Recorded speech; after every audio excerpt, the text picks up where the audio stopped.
Tua. What's going on, Sean? How are you, man? Doing good. Doing good. Good to see you. Nice to meet you, man. You too, man. Back in the days, we used to see these kind of truck on hydraulics. You're about 49, right? 49, man. 49. Yeah. So I grew up in Merced, and Merced had one of the last main streets that you could actually cruise, man. Right. So I actually did, it's kind of funny, I was telling you earlier, like I love everything. So my high school car was a 64 Thunderbird convertible, and I still have that, man. It just follows me around. So we would cruise Maine and Merced, and you would see stuff like this, right? Because this is, I graduated in 93. I was tempted to kind of go that route on this truck, right? I kind of wanted to do like some Daytons or do some McLeans or, do something like that. But then, I'm a diehard Nissan guy and Datsun guy. So then I started thinking, well, how do I do things kind of outside the box a little bit? Just make it my own, right? And I hadn't seen anyone do the Nismo livery on like a Hardbody. I love the R32s and R33s, right? And when in early 2000s, you remember because you have a GTR, where they came up with this livery and then everyone threw it on everything. So I just thought, I'll just make it kind of lowrider but tuner style. So I'm really lucky. One of my best friends, Brian, came here in the Fresno area. He was a Nissan parts guy for 20 some odd 30 years, right? So he bought this in 98. So he bought it used in 98. And then when I moved out here to the Ranchos 4 years ago, I kind of joke with him, he was getting rid of this, right? And it was totally stock,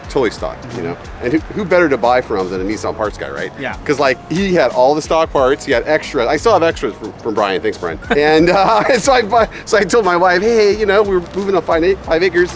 The joke is I need a ranch truck. Right. It's the original paint. If you remember the Chevys in the 80s and 90s, this is still a single stage. The white was actually a single stage, so that's why it kind of polishes out nice. There's no clear on it. The Veil white, my buddy was telling me, Brian from Nissan, that's why you can polish it out because it's still a single stage paint, man. I saw that you and your son would take this car on a cruise. Yeah. So was it like a father and son type of project? My boy Ian is 13. I created a monster because he wants a hard body. And then? He wants a Q45. And then? Do VIP style. That's it. And then? We have the Datsun that we bought a carbon signal Hako kit for it.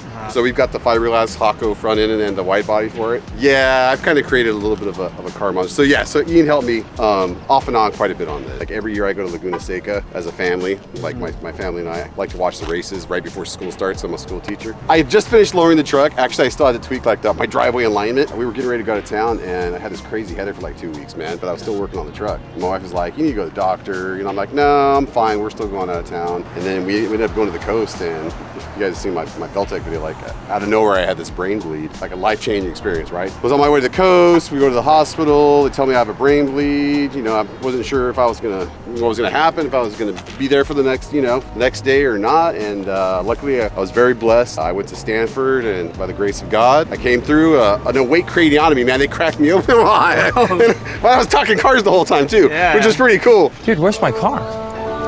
Where's your car, dude? So that took a hiatus, right? I was off school for 2.5 months. It's actually crazy, man, because they did all that, right? Okay, and then I was back in work within 2.5 months, right? Yeah. But so the whole time I had 2.5 months to start buying parts and when you have brain surgery, they put titanium mesh, because they actually remove part of it and then they put it back in so I have titanium mesh and titanium bolts and stuff, right? So that's one of the stories from this truck.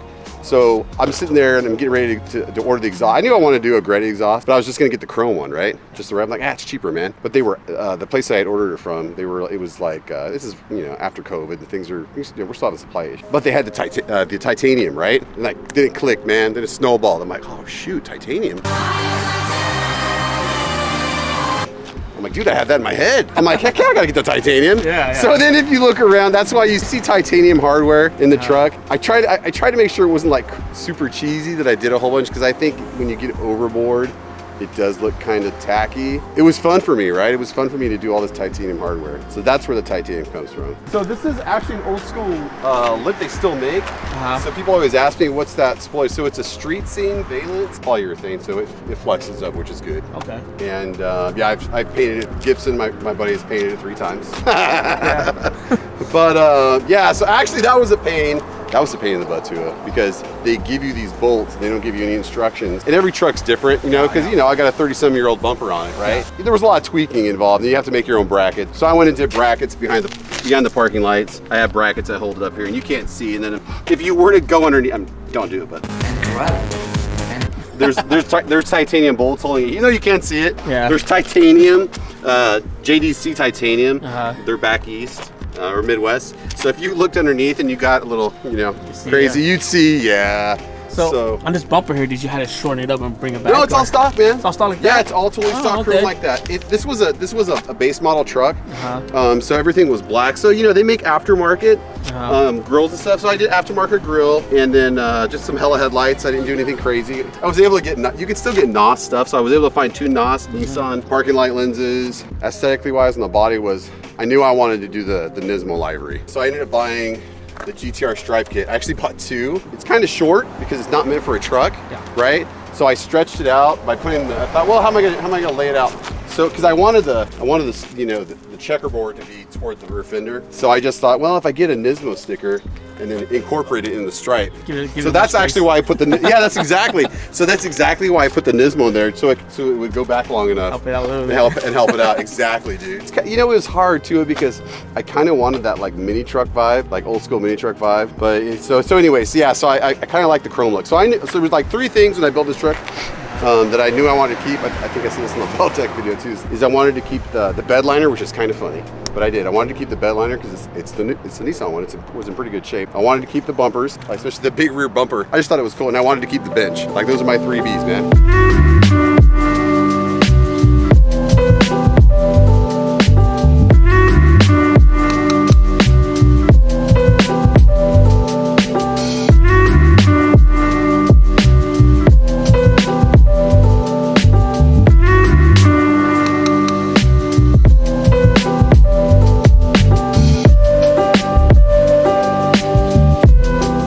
You know, so these are SSRs. So there's a guy down south, Fuchsia 41RN, legit guy if you're gonna buy JDM wheels, man. It was funny because I saw these pop up and I messaged June. I'm like, dude, he's gonna give me 15 minutes to think about these. I'm like, should I get him? And June's like, buy. I'm like, all right. Hurry up and buy. So yeah, June kind of helped me pull the trigger on those. Like, I guess the influence, right? And they were in pretty good shape, but I wanted them just polished out. So here locally, Eagle Dynamics. Yeah. So Eagle Dynamics, Terry and his family are like the nicest, coolest guys. So if you guys need wheel stuff, they are the nicest, most honest people. Yeah, they're 15 by 8s minus 13. So they poked a little bit. Did you have to rebuild them or just? No, they're like that. Yeah, they're a 2-piece. So they are a 2-piece wheel. So the hardware actually is all the original hardware. I just took out every single bolt and polished them by hand. It takes a long time. You know how that stuff goes, man. It takes forever, dude. Forever. I don't ever want to have to do that again. So that way, Eagle Dynamics the guy could polish it way easier. Can't really get it. So, you know, it starts early with something else, right? So with me, it was bikes. When I was in junior high, like I would polish my bike. I would trick them all out, right? So this bike is actually my childhood bike from junior high, man. So I bought this. Yeah, I bought that brand new. This is your real bike. Yeah, it's my real bike, dude. So I bought this bike in '89. It's original decals on it. My mom's really cool about. She knows I'm nostalgic. So she kept it in her garage. And did you build these brackets yourself, or was it no? So this is Roadie Fab up in Oregon. ROHDE. I think that's how you spell. I think that's how you spell it. So he's a mini truck dude. I told him what I wanted to do. He builds these brackets already, and you can he'll let you put your own design and stuff to it, your own tweaks to it. So I told him I wanted to do the old school dyno logo and the stripe or whatever. And yeah, he shot it out no problem, man. And then I had our buddy Gibson painted those veil white for me. Yeah, so he painted those veil white to match the truck. Roadfab does this, it's just a steel, yeah, it's actually a steel spoiler, and then I tucked it underneath the bed liner so you wouldn't see it. So, and that's another thing, the bed liner, like, I wanted to keep it, but you know, it warps, man. It warps, so it looked like crap, right? Because it was warped, so I'm like, what am I gonna do, man? That's where the titanium thing came in. So this was actually one of the first titanium things I did, the riv nuts. So I drilled and I did riv nuts into the bed. So to keep it to lay it down, yeah. So it's all actually fastened, you know, riv netted into the bed. Back over here too, man. So I was really happy with the way it came. And then it lays the bed down nice and flat. So the interior, like I wanted to keep the bench, but I wanted it to be sporty. So it has the OG maroon interior, right? And actually my door cards were nice, dude. Like I told you, my buddy Brian did good care of this truck, right? So actually the headliner's perfect. The doors were nearly perfect. There was just some rub here from like your arm hitting there for like 30 some odd years. I really wanted to do something sporty, like the Porsche inspired stuff that I saw Daniel Wu's car. So just went online and I ordered swatches of fabric from different places. So yeah, so I ordered this fabric up, chose this tweed because I thought it was kind of cool to match the maroon. Yeah. So yeah, so I did it's called like a claret red tweed, and then the houndstooth, and then actually local guys, shout out to Jerry at Academy Upholstery out in Sanger, really nice guys. You know, there's titanium, you know, all around. I mean, there's wherever I could put titanium bolts, the door jams, got tight. So it's a Coverlay dash cap, and I thought, all right, hydro dipping. So a guy in Clovis, out of his house, he never done one like this, but it came out pretty good. So so it's hydro dip carbon Coverlay dash cap. So I told you guys how in 2021 I was it was my first thing that I had done since my brain surgery. My buddy and Anthony and I hung out at June's booth. So I brought the dash cap, or the glove box cap. So just the red part, just the color, you know, the trim. So I took this with me to JCCS. Who has like these cool, like, you know, card or Nissan vibes at first coming out started, and who can I get to sign this, right? So a whole bunch of people signed this for me, man. And that inspired me even more, right? And that's really when I came back home and I saw the cars and I had all the signatures. I'm like, no, dude, I can build this truck for JCCS. So Daniel Wu signed it, Sung signed it, Rob Fuller's Z-Car Garage. I love Rob. He's the coolest. Yeah, the coolest, nicest dude, man. Like legit, like nice. John Morton, who I just awesome. I mean, just respect so much. Him and Pete Brock, dude. Kenny, who owns Mr. KZ. So Kenny signed it. Who else? Randy Jaffe. I don't know if you know Randy Jaffe, who has all. Oh, dude, look at Randy Jaffe. He's like a steward of Datsun awesomeness. So he's back in the East. Oh, June, of course. June signed it, and then Kenji from Grady signed it. You got the CD right there. Yeah, man, my buddy kept, yeah. Oh, yeah. I love my old school hip hop, man. So I know I do. Yeah, well, I have a Works Bell flip up graphics. But if you look on this side, it's got the, I'll show you later, but it's got the full mechanic on it. If you look at my door pulls, those are from Ben. No, figure right there. Yeah. There you go. Zoom right there. And how about the shift knob? Right? So that's from Ben too. So that's from Lonely Driver Club. I like how you have a cup holder right there. Yeah, so Ben does that too. So this is actually, it's got his Lonely Driver logo on it. So he does those. This is actually for a Z280Z or 260. So I just bolted it in there.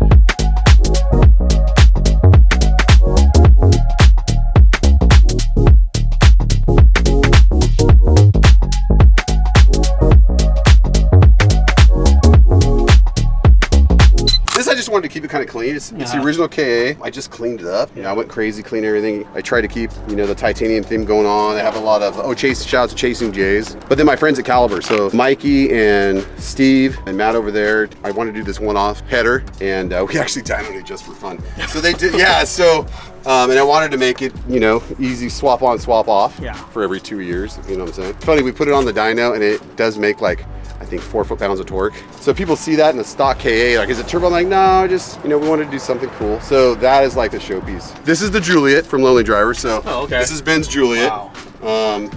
So he does really good stuff. It's like a very HKS. Oh yeah, he did this whole he does lots of different liveries. Yeah. And you know, Ben's thing is they really, you know, they spin on very nicely. Yeah. Which they do, man.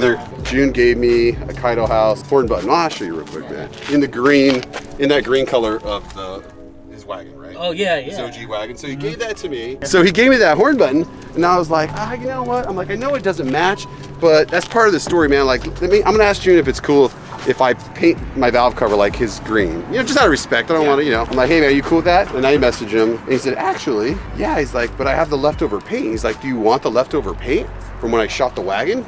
I'm all, really? So that's actually, and Gibson. Yeah. So Gibson took the old paint, and he filtered out, you know, all the 10-year-old, well, then it was 10 years old, paint from June's OG wagon, man. If you put his, the Kaido House wagon, you know, if you put next to, usually when I go to car shows, that's what I'll do. It matches. I also noticed on the top, is that just carbon wrap or just? Yeah, so it's a wrap. Yeah, so I was talking that's what, you know, Gibson, I had to do it twice because it didn't want to work out the first time. Okay. Yeah, so Rab Rose in Fresno, bought all the materials to, you know, sample, see if I like it. It's a 3M die core, which is kind of cool because if you touch it, it's textured, right? So, you know, I'd like to give some shout outs to some people who kind of like helped me with this build. Most definitely my buddy Brian for, you know, giving me the ranch truck to start off with in great shape. So thanks to my buddy Brian Kane. Thanks for, you know, the inspiration, June, and actually people like Daniel, Wu, and Sun King, just that kind of gave me that inspiration that first year. Caliber Customs, my buddy Mikey and Matt and Steve for doing all the awesome welding work and for taking a guy with an old Nissan Hardbody seriously, or, you know, Eagle Dynamic. folks here in Fresno for always taking care of me. My wife and my family for, you know, still owning me, even though I'm obsessed with this kind of stuff. Yeah. Beltec. Oh, definitely Beltec. Yeah, all the guys locally here in charge of the marketing and stuff at Beltec. And Chris Marion too. Chris Marion. I'm a believer, and I thank God for, you know, having the opportunity to be here on this earth and to be able to do stuff like this. So and I'll thank you, Tua. Thanks for calling me out, man. Of course, man. No, it's an honor. I enjoy it really it. is. I love that you appreciate. Ooh, one more detail, Tua. What is it? All the Grady zip ties, I had to cut them at an angle for the Y. So if you look, I cut them at an angle to go along with the flow and the Y. Wow. Okay.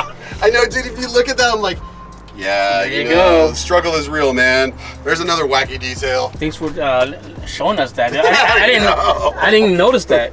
I was too focused on the Denzel bag. Well, yeah, that's another thing too, man. I thought it was kind of cool because all the old school Nissan stuff. Yeah, they have that. That's how they do that, right? And it still works. I don't have any fluid in it because I don't want anything. You know, I'm not gonna use my windshield wipers, man. Let's get real. I don't want to mess things up and get dirty. But it's functional. I plugged it all in, and it works. Just thought it was kind of cool.